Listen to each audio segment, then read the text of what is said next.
What is your favorite language? Assembler. Why? Fast. Okay, fast languages. That's important. I will definitely talk about fast languages. The next famous language, favorite language is Polish, right? Do you have a parser? It's fast. Definitely, it's fast when I'm trying to understand it. Too fast. Okay, so what about Java? Anyone likes Java? A few. So what else do you like? Scala, and I thought so. Okay, I will talk a bit about Scala. What about the dynamic languages? Ruby, anyone? Groovy. Okay. French. Okay, Python. Python, that's a good example as well. So I will talk about these languages too. So long time ago, I founded NetBeans, and I was the initial API architect. And I like to say that I made so many mistakes while designing NetBeans APIs that I felt obligated to write a book about that. So I write a book about API design. And based on the success of that book, I was recently hired by Oracle Labs to help them design API for Truffle, which together with Graal is the fastest virtual machine on the planet. So the agenda will discuss the vision that we have in Oracle Labs. Then I will introduce the Graal VM. But most of the time, I like to talk about Truffle framework and languages based on Truffle. And of course, hopefully we will have some time for a discussion and demos. So a few years ago, when I was discussing the options or the goals that we have in Oracle Labs, somebody said, wow, that's too much speculation. But we actually believe that without speculation, you actually cannot have a vision. Because if the vision was without speculation, it would be real now. So that wouldn't be a vision anymore. So we believe in radical innovation. We believe that we can change things not just by incremental improvements, but basically trying to rebuild the whole stack next to something that already exists, and doing it with great engineering, with with research insight, with applying new approaches to the existing stack, so we can actually build a better stack.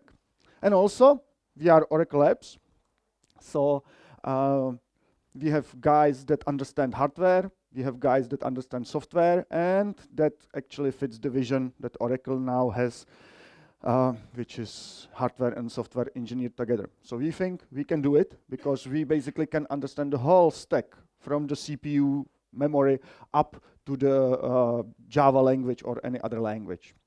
And we can optimize for that. So Thomas Wertinger is my boss. He basically invented and founded the project. And this is his quote: to build extensible, modular, dynamic, aggressive, object-oriented, reflective, graph-based, visualizable compiler. Please, now here is a quiz. What the compiler compiles? Can you guess? Anyone? Shout at me. Code. Code. Actually, thank you. It does not compile the code. It compiles the bytecode. So actually, when I joined Oracle Labs, I said, okay, we need to improve compilation. And at that moment, they said, wow, come on, stop using the word compilation. Compilation is heavily overloaded. There is a compilation from Java source code to bytecode. There is a compilation from bytecode to intermediate representation. And then from the intermediate representation up to the assembly language. So you need to say, every time you need to say what compilation you have in mind. So this compiler is actually the one that takes the bytecode and generates the native code that then executes fast. So the name of the compiler is Graal, and if you take this compiler and put it into hotspot virtual machine, the regular virtual machine, that Java virtual machine that you are using, you will get something we call Graal virtual machine. And we believe this compiler is a relatively good alternative to the classical hotspot server compiler, which is named C2. There are many reasons. One of them is you could actually understand the code of the compiler, of the Graal compiler, while understanding the hotspot compiler is slightly hard, because that the hotspot compiler is written in C++. And well, we are Java programmers, more or less. So yeah, finding somebody who understands Java well enough and also understands C++ well enough is definitely harder than finding someone who understands Java to the depth, with great depth. So our compiler, the Graal compiler, is in fact written in Java. So you can understand the code. Also, you can use your favorite tools. Your favorite IDE will be able to open the sources of the compiler. You can put there a breakpoint, and when you run your program, and suddenly there is some hotspot detected that should be compiled into native code, the breakpoint will hit in the compiler. You can see it in the IDE. You can step through it, and you can immediately see the assembly. That's for you. You can see the assembly that's being generated. So you can actually understand. Now you can use your favorite IDEs. You can use the standard Java tools to actually understand how the final executable that gets dynamically compiled will look like. Also, I think hotspot compiler is really great piece of engineering, in spite of being written in C++. The problem there is that these days there is not much innovation. Most of the work on hotspot has been done to 2006 and before. Since then, there are just, I would say, little homemade touches, not really research, not really innovation. And as a result, we believe that we can support modern Java and, for example, even modern Scala, for those who like Scala, better than hotspot. We can actually run the code in Scala faster than hotspot. So if you are interested in speed, Graal compiler and Graal virtual machine would be viable option for you. For Java code, for example, if you use JDK8 features like lambdas and streams for iterating hash maps and arrays, we can actually be up to 10 times faster than hotspot. So again, with new code that the old hotspot code base could not be optimized for, we can be way better. And we are ready to really beat hotspot and be viable alternative. To help us do that, we rely on the Java enhancement process 243, which is a proposal to integrate Java compiler interface. So, and it looks like that this one will be included in JDK9. So what that means is, if you download future build of JDK9, you can install it, and then you can download our Graal compiler, which is just a jar file because it's Java code, and you can take the jar file and put it into the jre/lib/x directory and put it there, and immediately your JDK will be faster and better because it will switch to our Graal compiler. So hopefully that way we will be closer to really be usable in real world products. So what's different with Graal VM? One thing is partition evaluation. So instead of working on the bytecode directly, the Graal has a special intermediate representation, which is some directed graph of nodes and edges. And so the bytecode is going to be converted into this graph. And based on this graph, we apply various optimizations. So we rearrange the graphs, trying to move things out of the loop, and so on, so on. And actually, we speculate. Sometimes we make a change which is not absolutely valid, but it looks like that the case when it is not valid is not that frequent. is not happening too often. So we optimize for the most often case. So for example, if there is a if statement, we can optimize for this branch and completely ignore this one. And then the code is definitely, the generated code will be faster, unless you hit the less frequent case. But if you do it, we de-optimize, recompile the code, we reconsider our decision, and then we optimize again, knowing that this branch is also taken. So based on aggressive speculations and ability to de-optimize in any case of execution, we believe we can really make the generated code very effective, and even more effective than if you write it in assembly. Because we will really speculate, which is hard to do when you do it manually. So enough about the Graal compiler. Let's talk about Truffle, because that's the framework that I'm supposed to polish API of. Anyone wrote own language? Good. Assembly-like? No. Kind of Object Pascal language.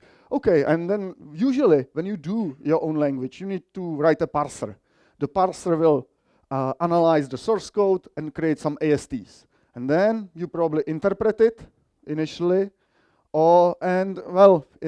in the slide here, the point is you have the interpreter of your new, shiny, perfect language. You give it to people, and they say, yeah, that's perfect, but it's slow. So you do something with it, and the usual thing is to create a bytecode. So from the AST, you actually generate the bytecode, and then you write a machine that interprets the bytecode, and give it to people, and they say, yes, that's better, but it's still slow. And then what you can do is to do something like, for example, Google did with V8, the JavaScript engine behind Chrome browser. You throw in the project to 10 to 20 developers, skilled engineers, to write highly optimized compiler for that language. And few years later, you can have it. But then, well, it's no longer the same project as it was before. It's not your toy language that you created. Now it's a language that is developed by a huge corporation, by a huge amount of people who care about the language. And yeah, honestly, not every language gets into that state. So we think we can offer you a better alternative. We think it should be like this. So prototype your language in Java, do the parsing, create the ASTs using the nodes that we offer in the Truffle API, and that's actually it. Execute it, and we will make it fast. You don't have to do anything. It's just going to be fast. And also, we will give you a tooling and stuff around that. So, benefits all over. So here is an overview of languages that we are talking about. On one side, and let me try to use this. Yes, on one side, you can see languages that are statically typed and fast. And they are created for the real programmers, for us, who care about the code. But then there is, so I noticed that the major theme of this conference is processing of big data. But if you are processing big data, you don't care that much about your code. You care about the data, about the mining of the data. And then those people can actually do various crazy things. For example, use Python or Ruby or even R, which is a statistic language known to be horribly slow. But they care about the data. They want to process the data. They don't care about programming. So for them, it's acceptable because it's easier to use.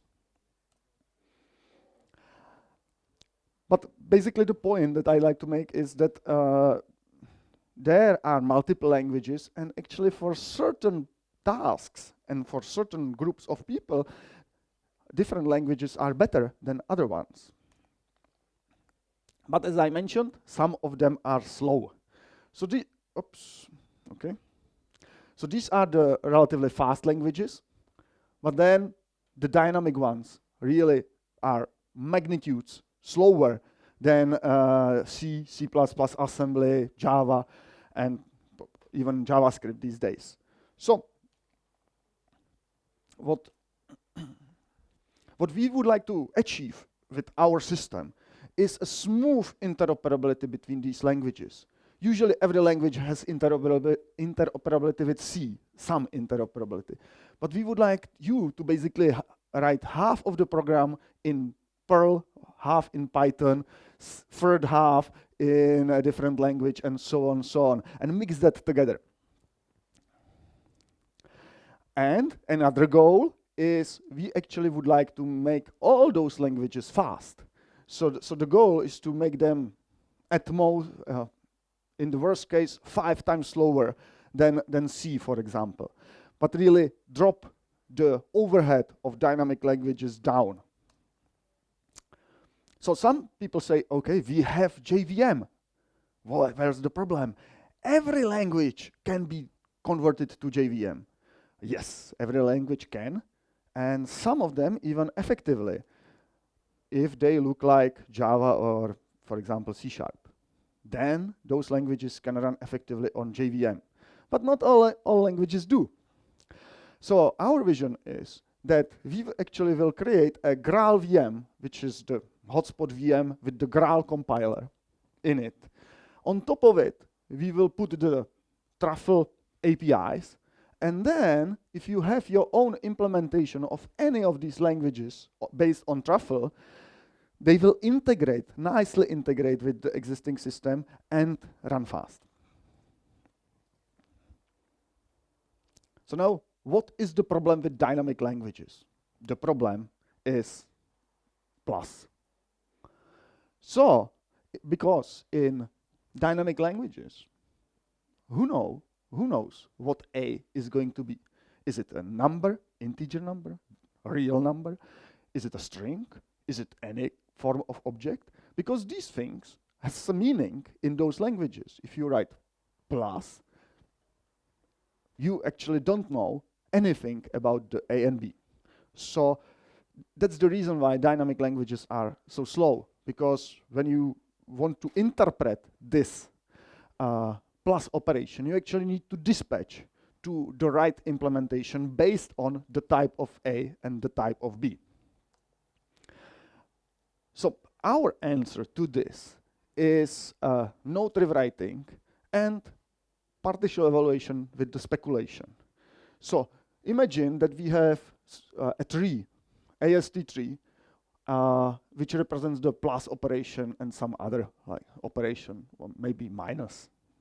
And at the beginning, it's in so-called uninitialized state. So actually we don't know what the actual data coming into the AST are going to be. But the language implemented on top of Truffle has a transition table which says, okay, when you are in uninitialized state and you find out that the arguments are integer type, rewrite yourself to the blue version of the node. If it's double, rewrite yourself to this version of node. If it's string, rewrite to this one. And we basically can do this transformation, do this rewriting. So when we find out that, for example, in this subtree of your ASTs, you are only using integers, we replace those nodes with optimized versions that work well with integers. And then, when the Graal compiler kicks in and decides to generate the assembly code, it actually really generates optimized code for the integers. And of course, it needs to guard it. So when you are moving from the generic code to the integer, you need to do the check. You need to verify it's still integer. And actually, if it's not, then the thing that we do is we de-optimize. So instead of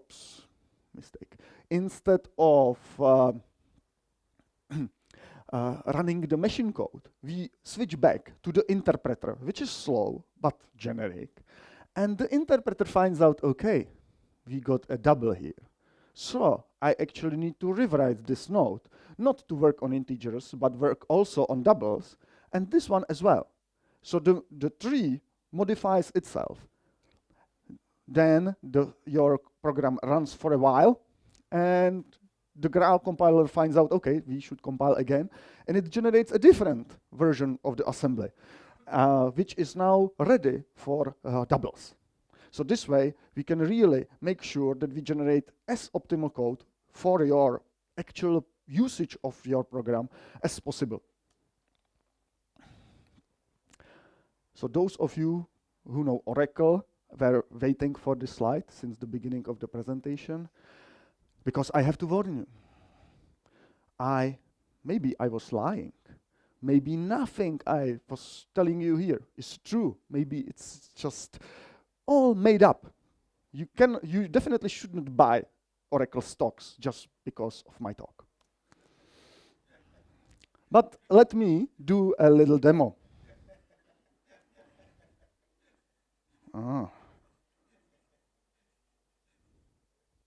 Okay, so this is my first program in Ruby. So actually, when I joined the Oracle Labs team, those guys claimed we are 10 times faster than any other Ruby implementation. I said, come on, you are not. Maybe you are in a benchmark, but you know, everyone can fool a benchmark. So let's try some real program. So this is Sieve of Eratosthenes, written by me, in a person who does not understand Ruby much. So here is an iterator from 2 to infinity of natural numbers. This is a filter that takes a number and goes through the number and excludes all that are divisible by the given number assigned to the filter. And then we have the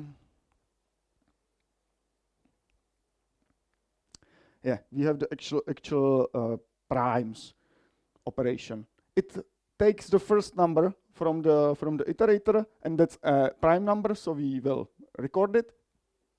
And then we add it to the filter, and then we remove all the multiplications of this number from the infinite set of prime numbers. And here is the main loop. So when we start, we are working, and whenever there is 1,000 of prime numbers, we print them up and also print the time. So time for a demo. Here you can see 3 different implementations of Ruby. So let's start with the traditional one, which is installed on Ubuntu by default. So Control D. Why it's not visible? Okay. I will shift it. Still, even more. Okay. So 3,000, 4,000 in 12 seconds. So hopefully the standard implementation of Ruby can handle about 5,000 in 20 seconds. Yes, that's the regular time. So, well, Ruby is known to be slow language. So what can we do? Luckily, there is a re-implementation of Ruby on top of JVM. It's called JRuby. So this is the version. I will press Control D. And you can see it's slightly faster. So 4,000 prime numbers, 5,000 in 30 seconds. So at 20 seconds, we should have something like 6,000 of prime numbers. Wow, even sooner than 20 seconds. Today, the computer is slightly faster than I'm used to. So anyway, what we've done, we've been working together with the JRuby community. And actually, if you download latest version of JRuby, you can pass in a switch which turns on our version of Ruby implemented using Truffle. So here is it. I will press Control D. And well, the startup time is slower because we are interpreting. But when it finally runs, it actually goes relatively fast.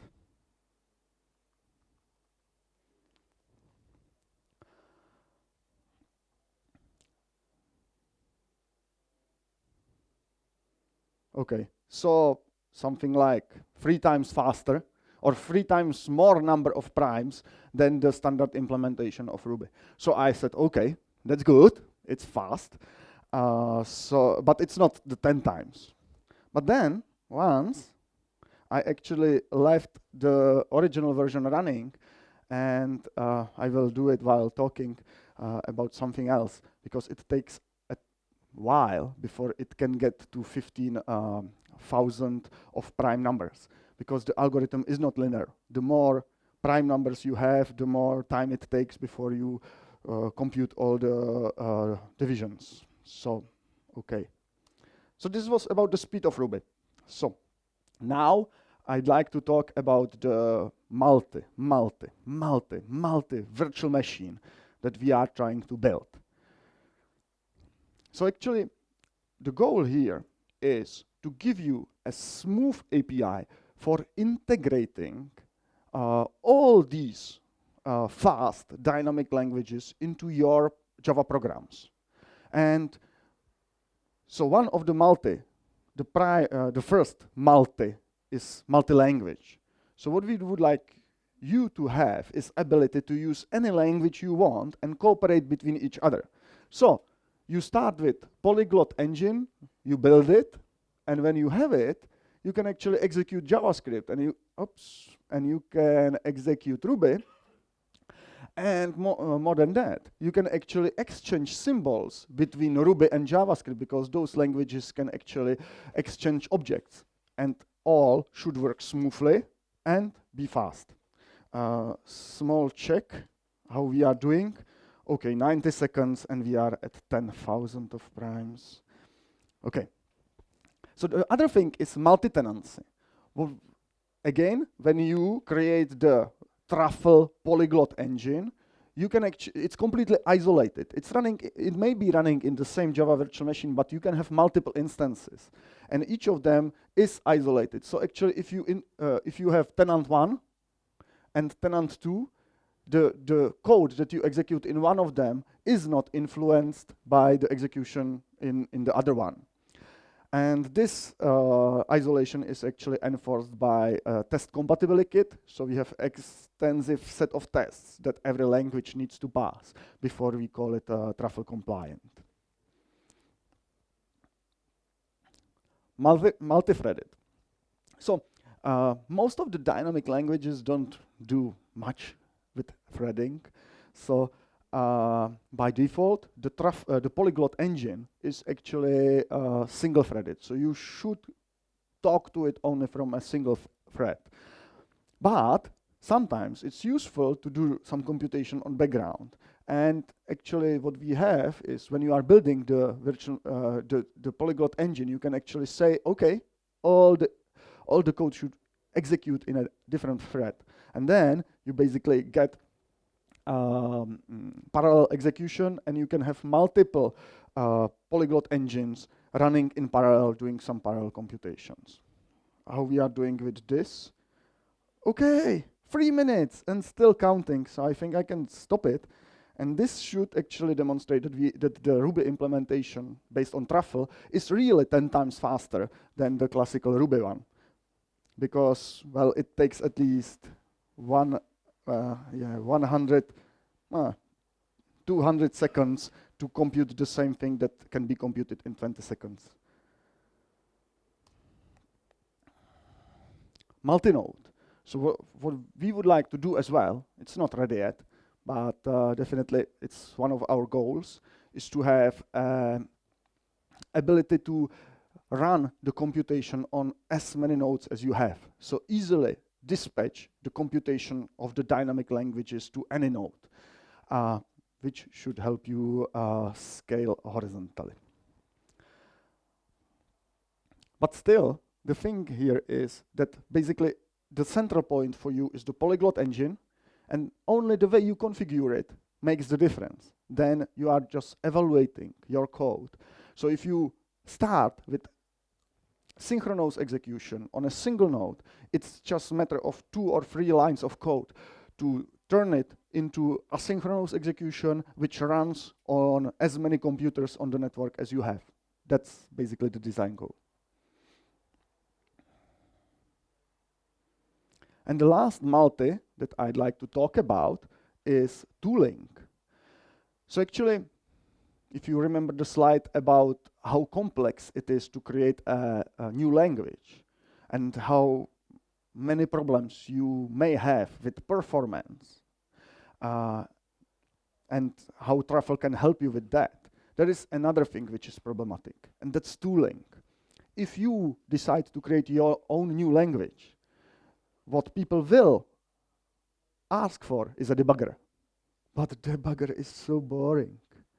I actually implemented my own Java virtual machine once, and I still miss a debugger because it's, nobody wants to spend time on that. You want to run the programs. But the end users actually have problems with running those programs. They need a tool to debug them. But it's so boring. So the good news is, Truffle will give you that for free. So if you design your language on the Truffle APIs, on our ASTs, you actually get the debugger for free. And it's time for another demo. So I will close the CIF file. And OK, so here is a way to compute factorial. I can make it slightly bigger, hopefully. OK. So the challenge here is that factorial can be computed easily in any language. But here, we are going to use 3 languages to compute it. So first of all, we are using something called simple language, which looks like JavaScript, but it's simpler. We are using it for simple computation. So that does decrement. It can compute -1. And then we have another part of the code which is written in Ruby, and it's actually in an external file. Then we evaluate these together, we find out the factorial function and invoke it. So that's the program. And now let me show you the factorial implementation. So we import from the other language, from the simple language, we import the decrement operation. And then this is the regular computation of factorial. And also we export this method so people using the polyglot engine can actually access it. So let's switch to test. Here we are, debug file. OK. So one thing to add, I don't like to do it, but I have to, is while we are really fast when the program finally runs, for example, the Ruby engine is really slow when it initializes. So actually it takes a bit of time before Ruby initializes. But when we are there, what we can actually do is to step in. So now we are in Java, and if I step in, well, we are in Ruby. So I can step over, and now we are about to execute the decrement function, which is written in other language. So I will step in, and actually you can see the IDE actually does not know about the language at all. It has no syntax coloring. It does not understand that language at all. But still, quite small, but we can understand the local variables, for example. And we can show the values of the local variables without understanding the language at all, because the language is using the standard APIs of Truffle that we understand too. So now, if I go here, okay, again, now we are in Ruby, and again, we can see the values. We can see the computed results. And when we go on, we get back to Java, and relay factorial of 5 is 120. So we basically finish successfully. So that's demo of the debugging. And that's basically all I wanted to talk about. I should probably mention that most of the work that we are doing is open source. The Graal compiler itself is part of OpenJDK project. We have a GitHub page that hosts all the that is a central part for access to all the languages that we support. The JRuby is part of the JRuby project. Python is developed by a partners at universities because we are Oracle Labs. We like to partner with universities. By the way, if you know a university that would like to get some money from Oracle Labs, just contact me. We have a lot of money to give for everyone who wants to use Truffle framework. And actually, yeah, we are also hiring. So even individuals who want to get rich by coding compilers and making sure some language is the fastest on the planet can contact me as well. The only condition for those individuals is to move to Prague. But the connection between Krakow and Prague is not that bad. Okay, so the observation is that right now we are relatively satisfied with the speed. It's good enough. What we are missing is completeness. We would like any program written, for example, in Ruby, to be executable on top of our implementation of Ruby, especially Ruby on Rails. So people should be able to take the program, switch the runtime, run it 10 times faster without changing a single line of code. That's a vision, but actually it's some work and we need help with that. That's the reason we are hiring. So yeah, okay, we are open source. You can build all the stuff yourself if you want, but also we provide downloads of our virtual machine through Oracle Technology Network. So that's the URL that you can follow if you want to get a bit that you can just download and run. Questions?